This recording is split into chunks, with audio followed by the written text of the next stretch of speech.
ہمارے ساتھ قاسم رسول الیاس صاحب ہیں جو مشہور نوجوان ایکٹیوسٹ عمر خالد کے والد ہوتے ہیں اور ویلفیئر پارٹی آف انڈیا کے صدر اور اسی طرح مسلم پرسنل لا بورڈ کے اہم ممبروں میں ان کا شمار ہوتا ہے.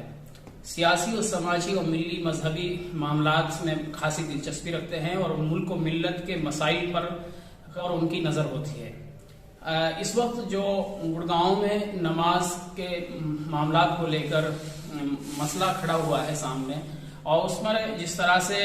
وزیر اعلیٰ کا بیان 1.5 مہینے پہلے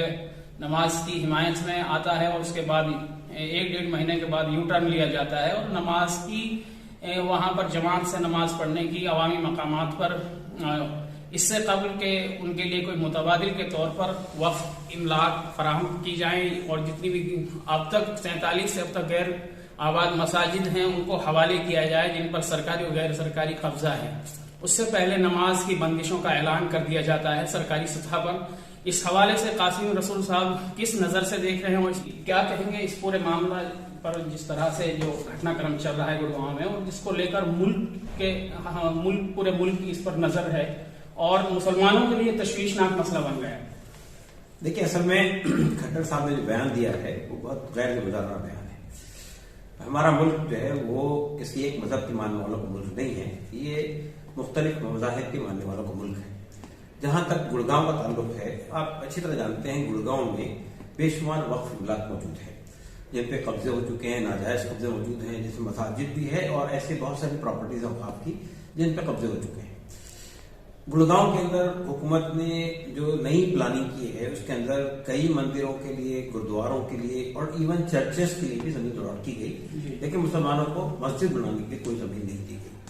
تو یہ جو ڈسکرمنیشن ہے یہ غلط ہے اور ایک ایسے ملک میں جو جمہوری ملک ہے وہ اس طرح کی بید باؤ نہیں ہونا چاہیے. چنانچہ ہمارا مطالبہ یہ ہے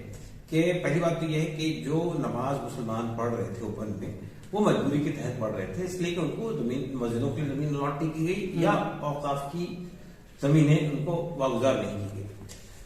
تو عالمی مسلم پرسنل لا بورڈ نے یہ طے کیا ہے ابھی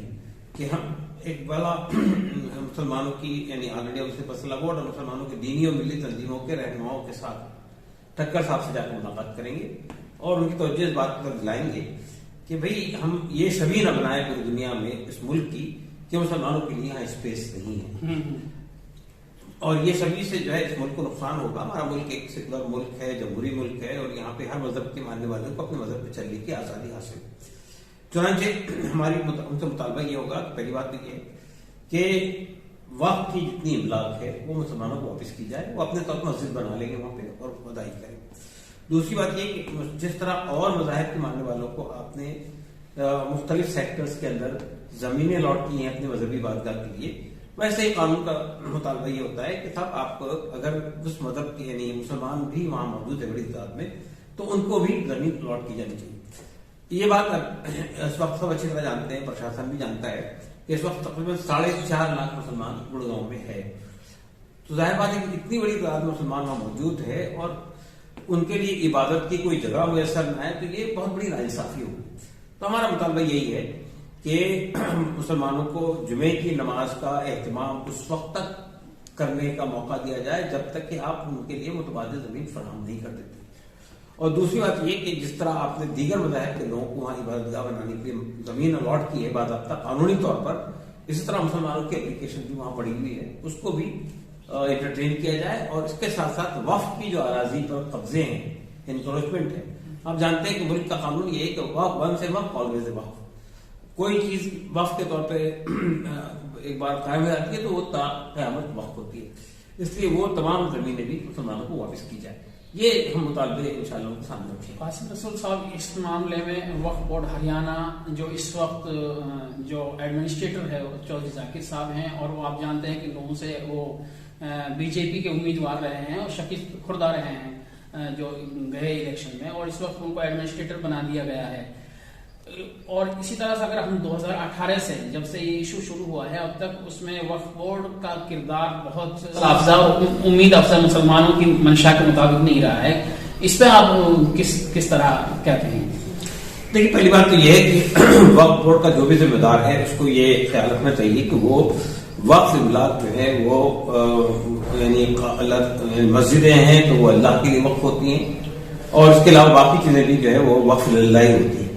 تو ان کی حیثیت ایک ٹرسٹی کی ہوتی ہے جو ذمہ دار بنایا جاتا ہے کہ اس کا کام یہ ہے کہ وہ ان کو صحیح طریقے سے مینیج کرے، مینٹیننس کرے اور اس کی دیکھ ریکھ کرے، اور جو ان پہ قبضے ہو گئے، انکروچمنٹ ہو گئے، اس کے لیے قانونی لڑائی لڑے. میرے خیال سے اگر وقف بورڈ کے جو چیئرمین صاحب ہیں آپ کے یا ایڈمنسٹریٹر صاحب جو ہیں، اگر وہ اس کاموں کو جس طرح انہیں کرنا چاہیے وہ نہیں کر رہے ہیں تو ان کو توجہ دلائیں گے. ان کو توجہ دلانے جانی چاہیے کہ صاحب آپ اپنی ذمہ داری کو بحثیت فوج میں خوبی انجام دیں، اور خاص طور سے اس گڑگاؤں والے مسئلے میں بھی ان کو آگے بڑھ کے آنا چاہیے اور کوشش کرنی چاہیے کہ مسلمانوں کی جو وقف املاک ہے وہ واپس مسلمانوں کو. وپکش کی جو پارٹی ہے، خاص طور سے کانگریس کا میں ذکر کروں، اور اسی طرح وہاں پر چوٹالہ کے پوتے کی، وہ اس پورے معاملے کو لے کر خاموشی بنائے ہوئے ہیں. تو کیا وہ عوامی نمائندگی کرنے میں جو ہے اس مسئلے کو لے کر ناکام ثابت ہوئی ہے، یا وہ کس طرح اس کو دیکھتے ہیں آپ؟ دیکھیے، میں محسوس یہ کر رہا ہوں کہ جو جتنی بھی سو کالڈ سیکولر پارٹیاں ہیں وہ اس وقت میں مسلمانوں کے مسئلے پر وہ خاموش ہیں. بی جے پی نے ایک ایسا ماحول کریٹ کر دیا ہے کہ کوئی بھی آدمی مسلمانوں کے مسئلے بولتا ہے تو اس کو کہا جاتا ہے کہ وہ تشتیکرن کر رہا ہے، وہ منہ بڑھائی کر رہا ہے مسلمانوں کی. حالانکہ مسلمانوں کی کیا منہ بڑھائی ہوئی، اس پر سچر کمیٹی کی رپورٹ موجود ہے. میرا کہنا یہ ہے کہ صاحب ان سیاسی پارٹی کو یہ نہیں بھولنا چاہیے کہ مسلمان بھی مختلف ریاستوں میں ایک سائزیبل پاپولیشن ہے، اور وہ انتخابات کے اندر فیصلہ کو رول پلے کرتے ہیں. کانگریس کی پوزیشن جو آج خراب ہوئی ہے اس کی بنیادی وجہ بھی یہی ہے. کانگریس کے 3 ووٹ بینک تھے، پرکاش سندھو، دلت اور مسلمان، تینوں ہی ووٹ بینک سے نکل گئے. تو اگر کانگریس بھی تشتیکرن کے الزام کے تحت میں اگر وہ بھی مسلمانوں کو چھوڑ کے وہ بھی یہ سمجھے کہ ہندوؤں کا ووٹ ہم کو حاصل کرنا ہے، اس لیے ہم کوئی ایسی بات نہیں کریں گے، تو میرے خیال سے وہ چیزوں کو صحیح سے پڑھ نہیں رہی ہے انڈر کرنٹس کو. اور وہ جو کمیٹڈ ووٹ بینک تھا اس کمیٹڈ ووٹ بینک کو چھوڑنے کی کوشش کر رہی ہے. میرے خیال سے اگر ویسا بھی میں ووٹ بینک کے راجنیتی اونچا اٹھ کے بات کہنا چاہتا ہوں، سیاسی پارٹیوں کو اصولی موقف اختیار کرنا چاہیے، ایماندارانہ موقف اختیار کرنا چاہیے. انہیں اس چکر میں نہیں پڑنا چاہیے کہ اس سے مسلمانوں کا فائدہ ہوتا ہے یا اس سے ہندوؤں کا فائدہ ہوتا ہے. جس کے ساتھ بھی ناانصافی ہو رہی ہے اس کے ساتھ ان کو کھڑا ہونا چاہیے. اگر وہ پارٹیاں ہندوستان کے دستور میں وشواس کرتی ہیں تو وہ سمجھتی ہیں کہ ڈسکریمنیشن کے خلاف لڑائی لڑنا جو ہے وہ سیاسی پارٹیوں کی بنیادی ذمہ داری ہے. تو ہمارا خیال یہی ہے کہ کوئی بھی سیاسی پارٹی کو اسے سماج کو ہندو مسلم کے اندر بانٹ کر دیکھنے کے بجائے بنیادی طور پر انصاف کی جدوجہد کرنی چاہیے. ثانیہ طور پر آتے ہیں ہم ہریانہ سے 3 مسلم کانگریس کے ایم ایل اے آتے ہیں اور تینوں حلقہ اسمبلی سے آتے ہیں. اگر ان کی کارکردگی اس پورے مسئلے پر دیکھیں 3 مہینے کے اندر، کبھی بھی جب آواز اٹھائی ہے تو وہ بڑی دبی ہوئی آواز تھی. ایسے سامنے آ کر، اور اسی طرح ودھایک دل کی جو میٹنگ ہوتی ہے کانگریس کی، اس میں بھی جو ہے کوئی مدعا انہوں نے اس کا ذکر تک نہیں. تو کیا ان کو عوامی نمائندہ سمجھا جائے یا پارٹی کے سربراہ کا جو ہے نمائندہ مانا جائے؟ کیا کہیں گے اور کس طرح اس کو المیہ کو ہم دیکھیں؟ دیکھیے، جتنے بھی مسلم نمائندے، صرف ہریانہ کی بات نہیں ہے، پورے ملک میں جو سیکولر پارٹیوں کے پلیٹ فارم سے الیکٹ ہو کر جاتے ہیں وہ بنیادی طور پہ کمیٹی کی نمائندگی نہیں کرتے. وہ صرف اپنی پارٹی کے نمائندے ہوتے ہیں. پارٹی کہتی ہے کھڑے ہو تو کھڑے ہوتے ہیں، پارٹی کہتی ہے بیٹھ جاؤ تو بیٹھ جاتے ہیں.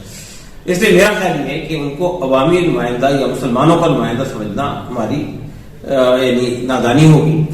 اور ہمیں ایسے افراد کا انتخاب کرنا چاہیے. اس بنیاد پہ منتخب نہیں ہونا چاہیے کہ کوئی آدمی کتنا پاورفل ہے یا کوئی آدمی نے کتنے پیسے خرچ کیے ہیں. اگر وہ اس علاقے کی نمائندگی کر رہا ہے، ان کے مسائل کو اٹھا رہا ہے اسمبلی میں، تو اسے حق ہے کہ وہ جائے. اور ایسا نہیں ہو رہا ہے کہ جن لوگوں کو وہ نمائندہ ہے ان کی بات وہاں نہیں کرتا ہے، تو ایسے لوگوں کو میں اسمبلی اور پارلیمنٹ میں نہیں ملنا چاہیے. آخری سوال یہ ہے کہ آنے والا جمعہ میں نماز پڑھنے پر پابندی اور بندش وزیر اعلیٰ کے بیان کو سمجھا جا رہا ہے اور سمجھنا بھی چاہیے. تو ایسے میں متبادل بھی نہیں ہے، اور تو کیا لاکھوں لوگوں کی نماز کا جو مسئلہ اب سر پر آ کر کھڑا ہو گیا ہے، ان کے لیے کیا پیغام اور کیا کہنا؟ دیکھیں، ہم جو مطالبہ کر رہے ہیں وہ غیر جمہوری مطالبہ نہیں ہے، وہ انلیگل مطالبہ نہیں ہے، وہ with in the frame work of law ہے. اس لیے میرا خیال یہ کہ جس آپ نے دیکھا ہوگا کہ 1 سال سے زیادہ عرصے تک کسان بیٹھے رہے بارڈرز کے اوپر میں، اور ان کے مطالبے بھی ہم جائز مطالبے تھے. حکومت کو مان نہیں رہی تھی، لیکن بالآخر حکومت کو مجبور ہونا پڑا، انہوں نے مانا ہے. ہمارا خیال یہ کہ یہی ایک وہ راستہ ہے ہندوستان کے اندر، جمہوریت کے اندر، کہ آپ اپنے ایشوز کو اٹھاتے رہیں اس کے لیے پردرشن کرتے رہے، اس کے لیے کوششیں کرتے رہے. میرا خیال ہے کہ جو نماز ہم پڑھ رہے تھے اس نماز کو جاری رکھنا چاہیے، چاہے اس کے لیے جیل جانا پڑے، چاہے اس کے لیے ہم کو گرفتار کیا جانا چاہیے. اس لیے کہ ہم کوئی غیر قانونی کام نہیں کر رہے ہیں، ہم قانونی مطالبہ کر رہے ہیں، ہم کسی کی پرائیویٹ زمین کا قبضہ نہیں کر رہے ہیں، بلکہ حکومت کی جو زمینیں ہیں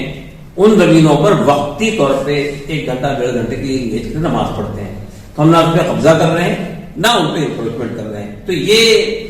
بیان ہے میرے نزدیک وہ خود بیان جو ہے وہ